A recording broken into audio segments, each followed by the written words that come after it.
Hi friends, ಎಲ್ಲರೂ ಹೇಗಿದ್ದೀರಾ?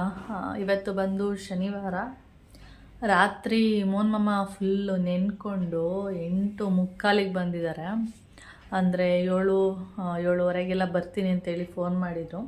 ನೋಡಿದರೆ 8:45 ಬಂದರು. ಫುಲ್ಲು ನೆನ್ಕೊಂಡೆಲ್ಲ ಬಂದಿದ್ದಾರೆ. ಏನಂದರೆ ನಿನ್ನೆ ಮಳೆ ಬರೋ ಥರನೇ ಇರಲಿಲ್ಲ, ಆದರೂ ಏನಪ್ಪ ಮಳೆ ಉಯ್ತಾನೆ ಇತ್ತು. ಜೋರಾಗಿ ಊದಿದೆ, ಅಂದರೆ ನಿಧಾನಕ್ಕೆ ಭೂಮಿ ಕುಡಿಯೋ ಮಳೆ ಅಂತ ಹೇಳ್ತೀವಲ್ಲ, ಆ ಥರ ಮಳೆ ಓದಿದ್ದು. ಆಮೇಲೆ ನೆನ್ಕೊಂಡು ಬಂದರು. ಮೊಬೈಲೆಲ್ಲ ಹಾಳಾಗಿದೆ. ಫಸ್ಟೇ ಅವ್ರ ಮೊಬೈಲು ಬ್ಯಾಟ್ರಿ ಡೌನ್ ಆಗಿದೆ. ಅಂದರೆ ಇವಾಗ ಅವ್ರ ಮೊಬೈಲ್ ತೊಗೊಂಡು 5 ವರ್ಷ ಆಯಿತು ಕರೆಕ್ಟಾಗಿ. ಜೂನ್ ತಿಂಗಳಲ್ಲಿ ತೊಗೊಂಡಿದ್ದು. ಚೇಂಜ್ ಮಾಡಿರಲಿಲ್ಲ, ಮಾಡೋಣ ಅಂದ್ಕೊಂಡು ಸುಮ್ಮನೆ ಹಾಗೇ ಇದ್ದರು. ಇವಾಗ ಅದು ಮಳೆ ನೀರೇನೋ ಸ್ವಲ್ಪ ಹೋಗಿದೆ ಮೊಬೈಲ್ ಒಳಗಡೆ, ಅದು ಕಲರ್ ಏನೋ ಚೇಂಜ್ ಥರ ಕಾಣಿಸ್ತಾ ಇದೆ. ಅದಕ್ಕೆ ಬೇಕಾದ್ರೆ ಮಾಮ ಬಂದಮೇಲೆ ತೋರಿಸ್ತೀನಿ ಮೊಬೈಲ್ ಯಾವ ಥರ ಬರ್ತಾಯಿದೆ ಅಂತೇಳಿ. ಅಂದರೆ ಸೈಡಲ್ಲಿ ಆ ಥರ ಆಗ್ತಾ ಇರೋದಷ್ಟೇ. ಅದಕ್ಕೆ ಹೊಸದೇ ತೊಗೊಳ್ಳಿ. ನೆಕ್ಸ್ಟು 5 ತಿಂಗಳು ಸ್ಯಾಲ್ರಿ ಬಂದಮೇಲೆ ಒಂದು 20,000 ಆ ಥರದ್ದೆಲ್ಲ ಏನಾದರೂ ನೋಡಿಬಿಟ್ಟು ತೊಗೊಳ್ಳಿ ಅಂತ ಹೇಳ್ತಿದ್ದೀನಿ. ನಾನು ಆವಾಗಲೇ ಹೇಳಿದ್ದೆ ತೊಗೊಳ್ಳಿ ಅಂತ. ಯೂಸ್ ಆಗ್ತಿದೆಯಲ್ಲ, ಹಾಗೆ ಮಾಡೋಣ, ಯೂಸ್ ಮಾಡೋಣ ಅಂತೇಳಿ ಯೂಸ್ ಮಾಡ್ತಾನೆ ಇದ್ದರು. ಅದು ನೋಡಿದ್ರೆ ಈ ಥರ ಆಗಿದೆ. ಮಾತಾಡೋದಕ್ಕೇನು ಪ್ರಾಬ್ಲಮ್ ಇಲ್ಲ, ಆದರೆ ಸೈಡಲ್ಲಿ ಒಂಥರ ಕಲರು ಚೇಂಜ್ ಆಗಿದೆ ಅಷ್ಟೆ. ಓಕೆ, ಹಾಗೆ ಹೆಲ್ಮೆಟ್ ಹಾಕ್ಕೊಂಡು ಹೋಗಿದ್ರು ನೋಡಿ. ಹೆಲ್ಮೆಟು ಏನೂ ಆಗಿಲ್ಲ ಅಂತ ಹೇಳ್ಬಿಟ್ಟು ಕೊಟ್ಟರು. ನೋಡಿದರೆ ಇಲ್ಲೆಲ್ಲ ಫುಲ್ಲು ನೀರೆಲ್ಲ ಆಗಿ ಇದೆಲ್ಲ ಫುಲ್ಲು ಒದ್ದೆ, ನೀರೆಲ್ಲ ಸೋರ್ತಾ ಇದೆ ಇದ್ರೊಳಗಡೆಯಿಂದ. ಅಷ್ಟು ಒದ್ದೆ ಆಗಿದೆ, ನೀರೆಲ್ಲ ಸೋರಿದೆ. ಆದರೆ ಡ್ರೈ ಆಗಬೇಕಿದು, ಆದರೆ ಹೊರಗಡೆ ಇಡಬೇಕು ಬಿಸಿಲು ಬಂದರೆ. ಆದರೆ ಬಿಸಿಲಿಲ್ಲ ನೋಡಿ, ಒದ್ದೆ ಇದೆ. ಅದಕ್ಕೆ ಇಲ್ಲಿ ಇಟ್ಟಿದ್ದೀನಿ. ಬಿಸಿಲೇನಾದರೂ ಬಂದರೆ ತೊಗೊಂಡೋಗಿ ಹೊರಗಡೆ ಇಡೋಣ ಅಂತೇಳಿ. ಕೌಶಿ ಬರೋದಕ್ಕೂ ಮಳೆ ಸ್ಟಾರ್ಟ್ ಆಗಿತ್ತು. ನನಗೆ ಗೊತ್ತೇ ಇಲ್ಲ, ಯಾಕೆಂದರೆ ನಾನು ಈ ರೀತಿ ನೋಡಿ ಡೋರೆಲ್ಲ ಕ್ಲೋಸ್ ಮಾಡಿಬಿಟ್ಟಿರ್ತೇನೆ. ಏನಕ್ಕೆ ಅಂದರೆ ಚಳಿ ಗಾಳಿ ಬೀಸ್ತಾ ಇರುತ್ತೆ ಅಂತೇಳಿ ಡೋರ್ನ ಕ್ಲೋಸ್ ಮಾಡಿಬಿಟ್ಟಿರ್ತೀನಿ. ಅವ್ನು ಬಂದು ಅಂದರೆ ಅವನು ಗೇಟ್ ತೆಗಿಬೇಕಾದ್ರೆ ನಂಗೆ ಗೊತ್ತಾಗ್ಬಿಡುತ್ತೆ, ಸೌಂಡ್ ಆಗುತ್ತೆ ಗೇಟು. ಆವಾಗ ನಾನು ಡೋರ್ ತೆಗೆದ್ರೆ ಮಳೆ ಬರ್ತಾ ಇದೆ, ನನಗೆ ಗೊತ್ತೇ ಇಲ್ಲ. ಆಮೇಲೆ ತೆಗೆದ್ಬಿಟ್ಟು ಈ ಛತ್ರಿನ ಹೊರಗಡೆನೆ ಒಣಗಾಕಿದ್ದೆ. ಇವಾಗ ಮರ್ತುಬಿಟ್ಟು ಹೋಗಿದ್ದಾನೆ. ಹಾಗೆ ಡಿ-ಮಾರ್ಟ್ಗೆ ಹೋದಾಗ ಇದು ನಾನು ಯೂಸ್ ಮಾಡ್ತಿದ್ದಂಥ ಛತ್ರಿ, ಅವನು ಯೂಸ್ ಮಾಡ್ತಿರುವಂಥ ಛತ್ರಿ ಬಂದು ಚಿಕ್ಕದು, ಇಷ್ಟೇ ಉದ್ದ ಇತ್ತು, ಬ್ಯಾಗಲ್ಲಿ ಇಟ್ಕೋಬೋದು ಆ ಥರದ್ದು. ಅದೇನಾಗಿತ್ತು ಅಂದರೆ ಈ ಸೈಡೆಲ್ಲ ಇದೆ ನೋಡಿ, ಈ ತಂತಿಗಳೆಲ್ಲ ಬರುತ್ತಲ್ಲ, ಈ ತಂತಿ ಇರೋ ಜಾಗದಲ್ಲೆಲ್ಲ ಒಂಥರ ತೂತ್ ಥರ ಆಗೋಗಿತ್ತು. ಅದಕ್ಕೆ ಬೇಡ, ನಿನ್ಗೆ ಹೊಸದು ತೊಗೊಡ್ತೀನಿ ಅಂದ್ಬಿಟ್ಟು ಅದನ್ನು ಪೂಜಾ ಅಮ್ಮ ಇದಲ್ಲ ಅವ್ರಿಗೆ ಕೊಟ್ಬಿಟ್ಟೆ. ಅವ್ರ ಗದ್ದೆ ಹತ್ರ ಏನಾದ್ರು ಹೋದರೆ ಯೂಸ್ ಮಾಡ್ಕೊಳ್ಳಿ, ಸುಮ್ಮನೆ ಯಾಕೆ ಬೀಸಾಕೋದು ಅಂತೇಳಿ. ಇವಾಗ ಮೊನ್ನೆ ಡಿ-ಮಾರ್ಟಿಗೆ ಹೋಗಿದ್ವಲ್ಲ, ಆವಾಗ ನೋಡಿದರೆ ಛತ್ರಿ ರೇಟ್ ಎಷ್ಟಿದೆ ಗೊತ್ತಾ? ಒಂದು ಛತ್ರಿ 500 ಚಿಲ್ಲರೆ ಆ ಥರ ಎಲ್ಲ ಇದೆ. ನನಗೆ ತಲೆ ಕೆಟ್ಟೋಗ್ಬಿಡ್ತು, ಇಷ್ಟೊಂದು ರೇಟ್ ಇದೆಯಾ ಛತ್ರಿಗೆ ಅಂತೇಳಿ. ಮತ್ತು ತೊಗೊಳ್ಳಿಲ್ಲ, ಹೊರಗಡೆ ಕೇಳೋಣ ಅಲ್ಲೇ ಎಲ್ಲ ಎಷ್ಟು ರೇಟ್ ಇರುತ್ತೆ ಅಂದ್ಬಿಟ್ಟು ಹಾಗೆ ಬಂದ್ಬಿಟ್ಟೆ. ಅಂದರೆ ಇವಾಗ ಮಳೆ ಸೀಸನ್ ಇರೋದ್ರಿಂದ ರೇಟೆಲ್ಲ ಆ ಥರ ಇದೆ. ಅದಕ್ಕೆ ಇನ್ನೊಂದು ಸ್ವಲ್ಪ ದಿನ ಬಿಟ್ಟು ಇದನ್ನೇ ಯೂಸ್ ಮಾಡ್ತಾಯಿರು. ಸ್ವಲ್ಪ ದಿನ ಬಿಟ್ಟು ಆಮೇಲೆ ಬೇಕಾದರೆ ಮಳೆ ಸೀಸನೆಲ್ಲ ಹೋದ್ಮೇಲೆ ತೊಗೊಳ್ಳೋಣ ಅಂದ್ಬಿಟ್ಟು ತೊಗೊಳ್ಳಿಲ್ಲ. ಇದೇ ಇದೆ ಸಾಕು ಒಂದೇ.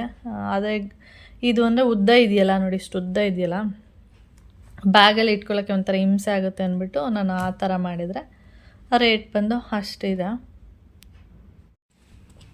ನಾನು ಹೇಳಿದ್ದೆ ನಿನ್ನೆ ಮೀಟಿಂಗಲ್ಲಿ ಮೋನ್ ಮಾಮಂಗೆ ಈ ಥರದೊಂದು ಬುಕ್ಸ್ ಕೊಡ್ತಾರೆ, ಹಾಗೆ ಇದ್ರ ಜೊತೆಗೆ ಒಂದು ಪೆನ್ ಕೂಡ ಕೊಡ್ತಾರೆ, ಏಕೆಂದರೆ ಬರ್ಕೊಳ್ಳೋದಕ್ಕೆ ಅಂತೇಳಿ. ಇದನ್ನು ಅವರೇನೆಲ್ಲ ಟೀಚ್ ಮಾಡ್ತಾರೆ ಅದನ್ನು ಇದರಲ್ಲಿ ಬರ್ಕೋಬೇಕಷ್ಟೆ. 1-2 ಪೇಜ್ ಬರ್ತಿರ್ತಾರೆ ಅಷ್ಟೇ, ಇನ್ನೇನು ಬರ್ದಿರಲ್ಲ. ಅದನ್ನು ತೊಗೊಬಂದಿದ್ದಾರೆ, ಏನಾದರೂ ಯೂಸ್ ಆಗುತ್ತೇನೋ ಬರ್ಕೊಳ್ಳೋದಕ್ಕೆ ಅಂತ ಹೇಳ್ಬಿಟ್ಟು. ಟೈಮ್ ಬಂದು ಇವಾಗ 10:30 ಆಗ್ತಾಯಿದೆ. ತಿಂಡಿ ಎಲ್ಲ ಆಯಿತು. ಹಾಗೆ ಇನ್ನೊಂದು ವಿಷಯ ಹೇಳಬೇಕಿತ್ತು. ಏನಂದರೆ ನಾನು ಸುಮಾರು ವಿಷಯಗಳನ್ನ ಶೇರ್ ಮಾಡಿದ್ದೀನಿ. ಹೀಗೆ ಏನಾದರೂ ಮೋನ್ ಮಮ್ಮಿಗೆ ಈ ಥರ ಏನಾದರೂ ಬೇಕು ಅಂದರೆ ಅರ್ಜೆಂಟಾಗಿ ದುಡ್ಡೆಲ್ಲ ಕೊಡ್ತಾ ಇರ್ತೀನಿ ಅಂತೇಳಿ. ಹಾಗೆ ಒಂದು ಸರಿ ಸಿಲಿಂಡರ್ ಬಂದು ಬೇರೆಯವ್ರ ಹೆಸರಲ್ಲಿ ನಾವು ಸಿಲಿಂಡರ್ನ ತೊಗೊಂಡಿದ್ದು, ಅವ್ರ ಹೆಸರಲ್ಲಿತ್ತು. ಫಸ್ಟು ಸಿಂಗಲ್ ಸಿಲಿಂಡರ್ನ ತೊಗೊಂಡಿದ್ವಿ. ಅಂದರೆ ಅದು ಎಲ್ಲಿ ಅಂದರೆ ನೈಸ್ ರೋಡ್ ಬಿಟ್ಟು ಹೋಗ್ಬೇಕು, ಆ ಕಡೆಯಿಂದ ತೊಗೊಂಡು ಬರ್ತಾ ಇದ್ದಿದ್ದು. ಅಂದರೆ ಸಿಂಗಲ್ ಸಿಲಿಂಡರ್ ಅಂದರೆ ಅದು ಖಾಲಿ ಆದ ತಕ್ಷಣ ಒಂದು ಸೀಮೆಣ್ಣೆ ಸ್ಟವ್ ಇಟ್ಕೊಂಡಿದೆ. ಯಾಕೆಂದರೆ ಅದು ಖಾಲಿ ಆದ ತಕ್ಷಣ ಅದರಲ್ಲಿ ಯೂಸ್ ಮಾಡ್ತಾ ಇದ್ದೆ. ಯಾಕೆಂದರೆ ಮೋನ್ ಇನ್ನೊಂದು ಸಿಲಿಂಡ್ರನ್ನ ತೊಗೊಬರ್ಬೇಕು ಅಂದರೆ ಅವರು ರಜಾ ಬರಬೇಕಿತ್ತು, ಮತ್ತು ನೈಸ್ ರೋಡು ಕನಕಪುರ ರೋಡಿಗೆ ಹೋಗ್ಬೇಕಿತ್ತು, ಅಲ್ಲೋಗಿ ತೊಗೊಬರ್ತಾಯಿದ್ರು. ಅದಾದಮೇಲೆ ಡಬಲ್ ಸಿಲಿಂಡ್ರು ಮಾಡ್ಕೊಂಡ್ವಿ. ಡಬಲ್ ಸಿಲಿಂಡ್ರು ಅವ್ರ ಹೆಸರಲ್ಲೇ ಇತ್ತು, ಅದನ್ನು ನಮ್ಮ ಹೆಸ್ರಿಗೆ ಮಾಡ್ಕೊಳ್ಳೋಣ ಅಂತ ನಾವು ನೋಡಿದ್ವಿ. ಆದರೆ ಅದು ಆಗಿಲ್ಲ. ನಾವು ವಿಚಾರಿಸಿದ್ದಕ್ಕೆ ಅವರು ಅದೇನೋ ಬಿ ಟಿ ಎಮ್ ಲೇಔಟ್ಗೆ ಹೋಗ್ಬೇಕು, ಅಲ್ಲೋಗಿ ಏನೇನೋ ಚೇಂಜ್ ಮಾಡಿಸ್ಬೇಕು ಆ ಥರ ಎಲ್ಲ ಏನೇನೋ ಹೇಳಿದ್ರು. ನಮಗೆ ತಲೆ ಕೆಟ್ಟೋಯ್ತಪ್ಪ, ಇಲ್ಲಿ ಹೋಗಿ ಅದೆಲ್ಲೆಲ್ಲ ಅಲ್ಲೋಗಿ ಅಂತಾರೆ, ಅಲ್ಲಿಂದ ಇಲ್ಲೋಗಿ ಅಂತಾರೆ. ನಾವು ವಿಚಾರಿಸಿದ್ವಿ, ಅವ್ರು ಆ ಥರ ಹೇಳಿದ್ಮೇಲೆ ಬೇಡ. ಆಮೇಲೆ ಒಬ್ರು ಹೇಳಿದ್ರು, ಈಗ ಹೊಸದಾಗಿ ಗ್ಯಾಸ್ದು ಏಜೆನ್ಸಿ ತೊಗೋತಿದ್ದಾರೆ ನೋಡಿ, ಹೊಸದು ತೊಗೊಬಿಡಿ ನಿಮ್ಮ ಹೆಸರಲ್ಲಿ ಅಂತ ಹೇಳಿದ್ರು. ಸರಿ ಆಯಿತು ಅಂತೇಳಿ ಮೋನ್ ಮಾಮ ಒಂದಿನ ಸುಮ್ಮನೆ ಅಂದರೆ ಸಿಲಿಂಡ್ರ್ ತೊಗೊಳಕ್ಕಲ್ಲ, ವಿಚಾರಿಸೋದಕ್ಕೆ ಅಂತ ಹೋಗಿದ್ರು. ಎಷ್ಟಾಗುತ್ತೆ, ಏನು ನಮಗೆ ಸಿಗುತ್ತಾ, ಹಾಗೆ ಅಂತೇಳಿ. ಹಾಗೆ ಏನಾದರೂ ಇದನ್ನು ಹಳೆ ಸಿಲಿಂಡರ್ ಏನಿದೆ ಅದನ್ನು ನಮ್ಮ ಹೆಸ್ರಿಗೆ ಮಾಡಿಸ್ಕೋಬೋದಾ, ಎಲ್ಲಿ ಹೋಗ್ಬೇಕು ಏನು ಅದನ್ನು ವಿಚಾರಿಸ್ದಂಗೆ ಆಗುತ್ತೆ ಅಂದ್ಬಿಟ್ಟು ಹೋಗಿದ್ರು. ಆವಾಗ ಅವ್ರು ಹೇಳಿದ್ರು, ಹೊಸದೇ ತೊಗೊಬಿಡಿ ಸರ್ ಸಿಲಿಂಡರು ನಿಮ್ಮ ಹೆಸರಲ್ಲಿ ಅಂತ ಹೇಳಿದ್ರು. ಸರಿ ಎಷ್ಟಾಗುತ್ತೆ ಏನು ಅಂತೆಲ್ಲ ವಿಚಾರಿಸಿದಾಗ ಅವರು 7,000 ರೂಪಾಯಿ ಚಿಲ್ಲರೆ ಏನೋ ಹೇಳಿದರು.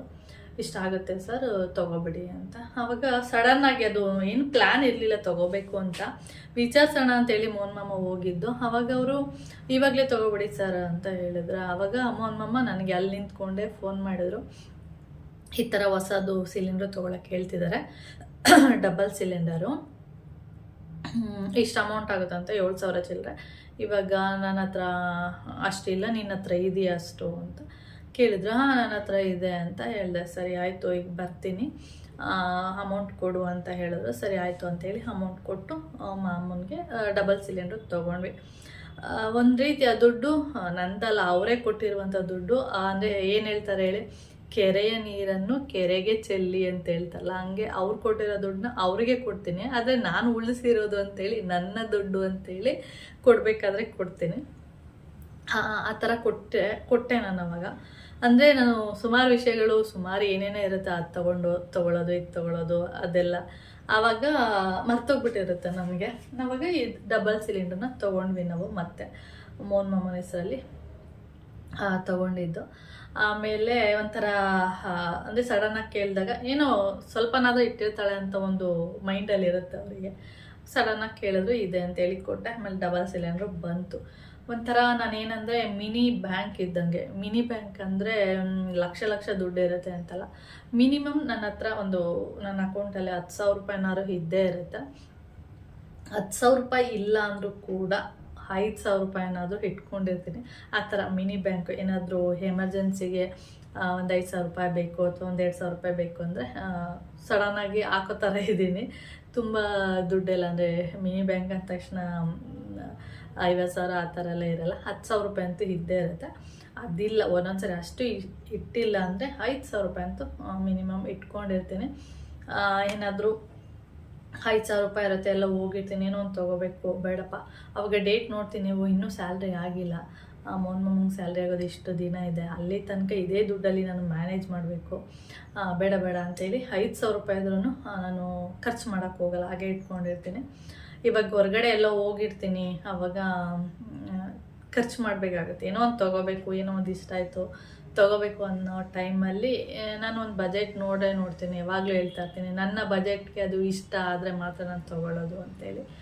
ಅದನ್ನು ನೋಡ್ತೀನಿ, ನನ್ನ ಹತ್ರ ಅಮೌಂಟ್ ಎಷ್ಟಿದೆ ಅಂತ ನಾನು ನೋಡ್ಕೋತೀನಿ. ಆಮೇಲೆ ಅದನ್ನು ತೊಗೊಳ್ಳೋದ ಬೇಡ ಅಂತ ಡಿಸೈಡ್ ಮಾಡ್ತೀನಿ. ಒಬ್ಬೊಬ್ಬರು ಆಗಲ್ಲ, ನಾನು ತುಂಬ ನೋಡಿದ್ದೀನಿ, ಅವ್ರ ಹತ್ರ ಅಮೌಂಟೇ ಇರಲ್ಲ, ಸಾಲ ಕೊಡ್ತೀನಿ, ಈ ತಿಂಗಳು ಸ್ಯಾಲ್ರಿ ಬಂದಮೇಲೆ ಕೊಡ್ತೀನಿ ಅಥವಾ ಆಮೇಲೆ ಕೊಡ್ತೀನಿ ಅಂತ ಹೇಳ್ಬಿಟ್ಟು ತೊಗೊಳ್ಳೋದು ನೋಡಿದ್ದೀನಿ.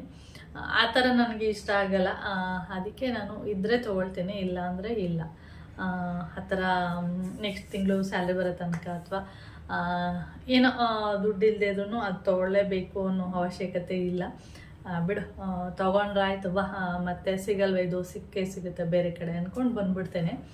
ಅದೇ ಅದು ಮತ್ತೇನೋ ತೊಗೊಳಕ್ಕೆ ಹೋಗಲ್ಲ. ಆ ಥರ ಈ ಥರ ಆಗಿ ಒಂಥರ ಏನು ಹೇಳಕ್ಕೆ ಬಂದು ಹೇಳಿ ಮಿನಿ ಬ್ಯಾಂಕ್ ಇದ್ದಂಗೆ. ಈ ಥರ ಈ ಸಿಲಿಂಡರ್ಗೂ ಕೂಡ ನಾನೇ ಡಬಲ್ ಸಿಲಿಂಡರ್ ತೊಗೊಳೋಕ್ಕೆ ನಾನೇ ದುಡ್ಡು ಕೊಟ್ಟಿದ್ದು. ಆ ದುಡ್ಡು ಕೊಟ್ಟ ಮೇಲೆ ಮೊನ್ನೆ ನನಗೆ ದುಡ್ಡು ಕೊಡ್ತಾರೆ ಹೇಳಿದ್ದೀನಿ. ಅದನ್ನು ಸ್ವಲ್ಪ ಇವಾಗಲಾದ್ರೂ ಹೀಗೆ ನೀನು ಅವತ್ತು ಸಿಲಿಂಡ್ರು ದುಡ್ಡು ಕೊಟ್ಟಿದ್ದೆಲ್ಲ ತೊಗೊಂಡ್ಬಿಟ್ಟು 5,000 ಒಂದು ಸರಿ 2,000 ಅವರು ಕರೆಕ್ಟಾಗಿ ಒಂದೇ ಸರಿ 10,000 ಕೊಡ್ತಾರೆ, ಒಂದೇ ಸರಿ 5,000 ಕೊಡ್ತಾರೆ ಅಂತ ಏನಿಲ್ಲ. ಒಂದು ಸರಿ 5,000 ಕೊಡ್ತಾರೆ, ಒಂದು ಸರಿ 2,000 ಕೊಡ್ತಾರೆ. ಅವರಿಗೆ ಎಷ್ಟು ಅನುಕೂಲ ಆಗುತ್ತೆ ಅವಾಗ ಕೊಟ್ಬಿಟ್ಟು ನೀನು ದುಡ್ಡು ತೀರ್ತಾ ಅಂತ ಕೇಳ್ತಾರೆ. ನಾನು ಲೆಕ್ಕ ಹಾಕ್ಕೊಂಡಿರ್ತೀನಿ, ಇಷ್ಟೇ ಆಗಿರೋದು ಇನ್ನೂ ಇಷ್ಟು ಕೊಡಬೇಕು ಅಂತೆಲ್ಲ ಲೆಕ್ಕ ಇಟ್ಕೊಂಡಿರ್ತೀನಿ. ಆದರೆ ಕೊಡ್ತಾರೆ. ಆದರೆ ಇವಾಗೆಲ್ಲ ಆ ಥರ ಎಲ್ಲ ಏನು ಮಾಡಲ್ಲ. ಇವಾಗೆಲ್ಲ ನಾನು ಇದು ತೊಗೊಬಂದಿದ್ದೀನಿ ಇದು ಕೊಡಿ ಆ ಥರ ಎಲ್ಲ ಏನು ಕೇಳಲ್ಲ. ಅವರೇ ಕೊಟ್ಬಿಟ್ಟಿರ್ತಾರೆ.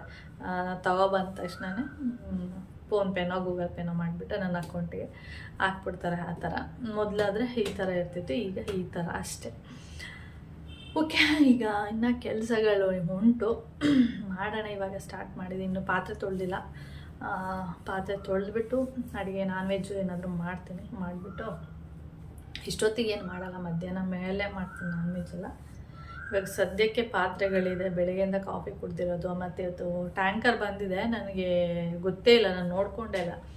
ಟ್ಯಾಂಕರು ಹೊರಗಡೆ ಹೋಗ್ತೀನಿ ಅವಾಗ ಬಂದಿದೆ ಟ್ಯಾಂಕರು. ಆಮೇಲೆ ಹೋಗ್ಬಿಟ್ಟು ಮೋಟಾರ್ ಹಾಕಿ ಆಮೇಲೆ ಬಂದು ಕೆಲಸ ಮಾಡ್ತಾಯಿದ್ದೆ. ಈಗ ಟ್ಯಾಂಕರ್ ಆಯಿತು, ಇನ್ನು 15 ದಿನ ತನಕ ಟ್ಯಾಂಕರ್ ಏನು ಪ್ರಾಬ್ಲಮ್ ಇರೋಲ್ಲ. ಅಂದರೆ 15 ದಿನ ಬರುತ್ತೆ ನಮಗೆ ನೀರು. ಓಕೆ, ಇವತ್ತು ಬಂದು ಶನಿವಾರ ಆಗಿರೋದ್ರಿಂದ ನಾನು ಮೋಹನ್ ಮಾಮನಿಗೆ ಕೌಶಿನ ಬಿಟ್ಟು ಬಂದ್ರಲ್ಲ, ಹಾಗೆ ಸಂತೆಯಲ್ಲಿ ಈರುಳ್ಳಿ ಬೇಕಿತ್ತು, ಹಾಗೆ ಬೆಳ್ಳುಳ್ಳಿ ಬೇಕಿತ್ತು. ಬೆಳ್ಳುಳ್ಳಿ ಬಂದು ನೋಡಿ ಎಷ್ಟಿದೆ. ಶುಂಠಿ ಬೆಳ್ಳುಳ್ಳಿ ಪೇಸ್ಟ್ ಮಾಡಬೇಕು, ಅದಕ್ಕೆ ಸಾಕಾಗಲ್ಲ ಅಂತೇಳಿ ತೊಗೊಬನ್ನಿ ಅಂತ ಹೇಳಿದೆ. ಅದಕ್ಕೆ ತೊಗೊಬಂದಿದ್ದಾರೆ. ಏನು ನೋಡ್ತಾ ಇರ್ಬೋದು, ಬೆಳ್ಳುಳ್ಳಿ ಒಂದು 1/4 kg ತಂದಿದ್ದಾರೆ. ನಾನು ಸ್ವಲ್ಪ ದಪ್ಪ ಇರೋದು ತೊಗೊಬನ್ನಿ ಅಂತ ಹೇಳಿದ್ದೆ. ಅಂದರೆ ಪಪ್ಪೆಲ್ಲ ಮಾಡ್ತೀನಿ, ಅಂದರೆ ಬೆಳ್ಳುಳ್ಳಿದು ಸಿಪ್ಪೆಲ್ಲ ತೆಗೆದ್ಬಿಟ್ಟು ಅದ್ರದ್ದು ಜೀರಿಗೆ ಸಾಂಬಾರು ಈ ಥರದಕ್ಕೆಲ್ಲ ಯೂಸ್ ಮಾಡ್ತೀನಲ್ಲ, ಅದಕ್ಕೆ ಚೆನ್ನಾಗಿರುತ್ತೆ ಅಂತೇಳಿ ಅದೇ ಚಿಕ್ಕದೇ ತಂದುಬಿಟ್ಟಿದ್ದಾರೆ. ಆದರೆ ಬೆಳ್ಳುಳ್ಳಿ ಎಷ್ಟು ಅಂತ ಗೊತ್ತಿಲ್ಲ. ಇದು ಬಂದು ಈರುಳ್ಳಿ kg 50 ರೂಪಾಯಿ ಅಂತೆ. ಅಂದರೆ 100 ರೂಪಾಯಿಗೆ 2 kg ಈರುಳ್ಳಿ.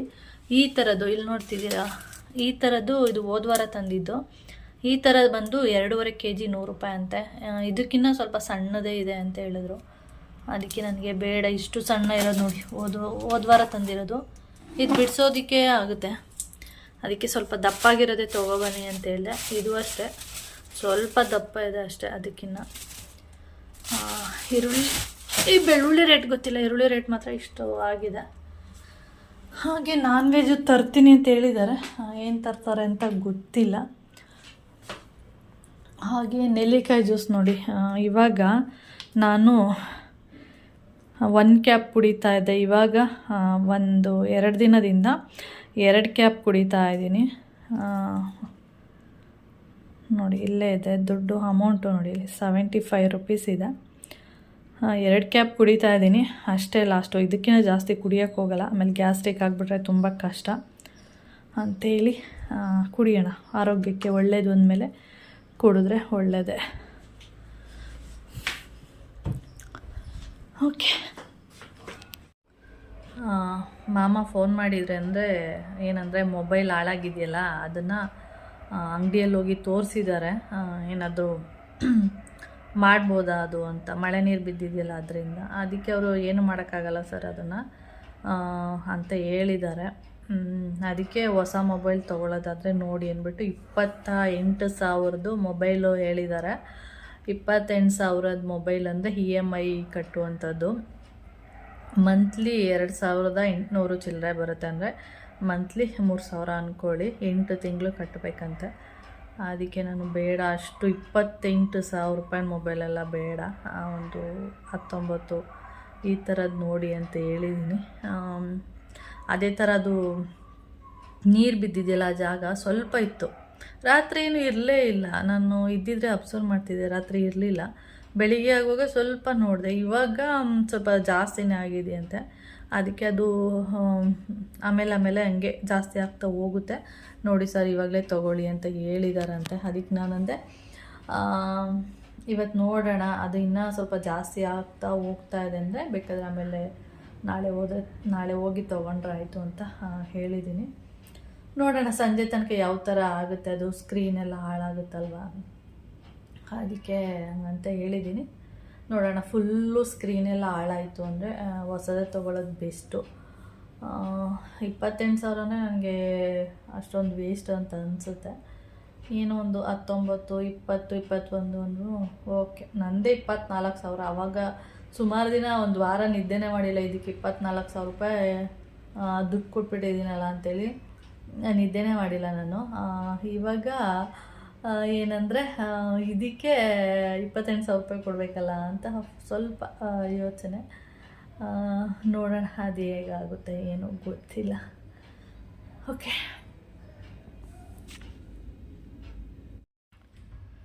ಬೆಕ್ಕಿಗೆ ಅಂತೇಳಿ ಫುಡ್ಡು ತಂದಾಗ ಒಂದೇ ಬೆಕ್ಕು ತಿಂತಾ ಇದ್ದಿದ್ದು, ಎಲ್ಲ ಬೆಕ್ಕು ತಿಂತಾ ಇರಲಿಲ್ಲ. ಗೊತ್ತಿಲ್ಲ, ಏನೋ ಇಷ್ಟ ಆಗ್ತಿರ್ಲಿಲ್ವೋ ಏನೋ ಗೊತ್ತಿಲ್ಲ. ಅದ್ರ ಕ್ಯಾಪ್ ಅಂದರೆ ಒಂದು ಬಾಕ್ಸಲ್ಲಿ ಹಾಕಿಟ್ಟಿದ್ದೆ, ಅದ್ರ ಕ್ಯಾಪ್ ಓಪನ್ ಮಾಡಿದ ತಕ್ಷಣವೇ ಎಲ್ಲ ಓಡಿ ಬರ್ತಾಯಿತ್ತು. ಆದರೆ ತಿಂತಾ ಇದ್ದಿದ್ದು ಮಾತ್ರ ಒಂದೇ ಬೆಕ್ಕು. ಅಂದರೆ ಇಲ್ಲಿ ತಿಂತಾ ಇದೆಯಲ್ಲ, ಇದೊಂದೇ ಬೆಕ್ಕು ತಿಂತಾ ಇದ್ದಿದ್ದು, ಬೇರೆ ಬೆಕ್ಕು ಯಾವುದೂ ತಿಂತಾನೆ ಇರಲಿಲ್ಲ. ನನಗೆ ಏನಪ್ಪ ಎಲ್ಲ ತಿನ್ನುತ್ತೆ ಅಂತ ತಂದೆ, ನೋಡಿದ್ರೆ ಯಾವುದೂ ತಿಂತಾ ಇಲ್ವಲ್ಲ ಅಂತ ಅಂದ್ಕೊಂಡೆ. ಸ್ವಲ್ಪ ದಿನ ಆದಮೇಲೆ ಎಲ್ಲ ಬೆಕ್ಕುಗಳು ಸ್ಟಾರ್ಟ್ ಆಯಿತು ತಿನ್ನೋದಕ್ಕೆ. ಇವಾಗ ನೋಡಿ ಮೋನ್ ಮಾಮಂದು ಮೊಬೈಲ್ ತೋರಿಸ್ತಾ ಇದ್ದೀನಿ. ಸೈಡಲ್ಲಿ ಅಂದರೆ ಕಾರ್ನರ್ ಸೈಡಲ್ಲಿ ನೋಡಿ ಯಾವ ಥರ ಕಾಣಿಸ್ತಾ ಇದೆ, ಪಿಂಕು, ಬ್ಲೂ ಮತ್ತು ಬ್ಲ್ಯಾಕ್ ಕಲರ್ ಕಾಣಿಸ್ತಾ ಇದೆಯಲ್ಲ, ಅದೇ ಥರನೇ ಕಾಣಿಸ್ತಾ ಇರೋದು. ಫಸ್ಟು ಅದು ಸ್ವಲ್ಪ ಇತ್ತು, ಇವಾಗ ನೋಡಿ ನೀಟಾಗಿ ಕಾಣಿಸ್ತಾ ಇದೆ. ಫಸ್ಟು ಸ್ವಲ್ಪನೇ ಇದ್ದಿದ್ದು, ಆಮೇಲೆ ನೈಟು ಎಲ್ಲೋ ನೈಟು ಇಲ್ಲವೇ ಇಲ್ಲ, ಗೊತ್ತೇ ಇಲ್ಲ ನಮಗೆ. ಬೆಳಿಗ್ಗೆನೇ ಗೊತ್ತಾಗಿದೆ ಈ ಥರ ಆಗಿದೆ, ಅಂದರೆ ನೀರು ಮೊಬೈಲ್ ಒಳಗಡೆ ಹೋಗಿದೆ ಅಂತೇಳಿ. ನೋಡಿದರೆ ಸ್ವಲ್ಪ ಇದ್ದಿದ್ದು ಹಾಗೆ ಹಾಗೆ ಹಾಗೆ ಅವ್ರು ಹೇಳಿದ್ರಂತೆ, ಅದು ಜಾಸ್ತಿ ಆಗ್ತಾ ಬರುತ್ತೆ ಸರ್ ಅಂತ ಹೇಳಿದ್ದಾರೆ. ಆಮೇಲೆ ಅವರು ಸ್ಕ್ರೀನ್ ಹಾಕ್ಕೊಡ್ತೀವಿ ಅಂದರೆ ಮೇಲೆ ಗ್ಲಾಸ್ ಇದೆಯಲ್ಲ ತೆಗೆದು ಮತ್ತೆ ಬೇರೆದು ಹಾಕ್ಕೊಡ್ತೀವಿ ಅಂತ ಹೇಳಿದ್ದಾರೆ. ನೋಡೋಣ, ಜಾಸ್ತಿ ಆದರೆ ಹೊಸದೇ ತೊಗೊಬಿಡೋಣ ಅಂಥೇಳಿ ಮೋನ್ ಮಾಮ ಬಂದಿರೋದು. ಹಾಗೆ ಬೆಕ್ಕುಗಳು ನೋಡಿ ಕಿಟಕಿ ಮೇಲಿಂದ ಇಳಿತಾ ಇರೋದು. ಇವಾಗ ಎಲ್ಲ ಕಡೆ ಅಂದರೆ ಬೆಕ್ಕುಗಳೇನೆಂದರೆ ಸ್ವಲ್ಪ ದಿನ ಒಂದು 3-4 ದಿನ ಒಂದು ಕಡೆ ಇರುತ್ತೆ, ಅದಾದಮೇಲೆ ಜಾಗನ ಆವಾಗವಾಗ ಚೇಂಜ್ ಮಾಡ್ತಾ ಇರುತ್ತೆ. ಇವಾಗ ಏನು ಮಾಡಿದೆ ಅಂದರೆ ಕಿಟಕಿ ಮೇಲೆ ಸ್ಟಾರ್ಟ್ ಮಾಡಿದೆ, ಅಲ್ಲೋಗಿ ಮಲ್ಕೊಳ್ಳೋದು ಕಿಟಕಿ ಮೇಲೆ ಆ ಥರ. ಅಂದರೆ ಅದನ್ನು ಇಟ್ಕೊಂಡೋಗಿ ಹತ್ಕೊಂಡು ಅಲ್ಲೋಗಿ ಮಲ್ಕೊಳ್ಳೋದು. ಆಮೇಲೆ ನಾನೇನಾದರೂ ಹೊರಗಡೆ ಬಂದರೆ ಕಿರ್ಚೋದು. ನನಗೆ ಫಸ್ಟು ಗೊತ್ತಾಗಿಲ್ಲ, ಒಂದು ಇಳಿತಾ ಇದೆ, ಅದಾದಮೇಲೆ ಎಲ್ಲ ಇಳಿತಾ ಇದೆ. ಆಮೇಲೆ ಗೊತ್ತಾಗಿದ್ದು ಎಲ್ಲ ಇಲ್ಲಿ ಬಂದು ಮಲ್ಕೊಳ್ತಾ ಇದೆ ಅಂಥೇಳಿ. ಅದಾಗಿ ಆವಾಗವಾಗ ಜಾಗ ಚೇಂಜ್ ಮಾಡ್ತಾ ಇರುತ್ತೆ. ಓಕೆ ಫ್ರೆಂಡ್ಸ್, ಹಾಗೆ ಈ ವಿಡಿಯೋನ ಇಲ್ಲಿಗೆ ಎಂಡ್ ಮಾಡ್ತೀನಿ. ವಿಡಿಯೋ ಇಷ್ಟ ಆದರೆ ಲೈಕ್, ಶೇರ್, ಕಮೆಂಟ್ ಮಾಡಿ. ಹಾಗೆ ಫಸ್ಟ್ ಟೈಮ್ ನೋಡ್ತಾರೆ ಸಬ್ಸ್ಕ್ರೈಬ್ ಮಾಡ್ಕೊಂಡು ನೋಡಿ.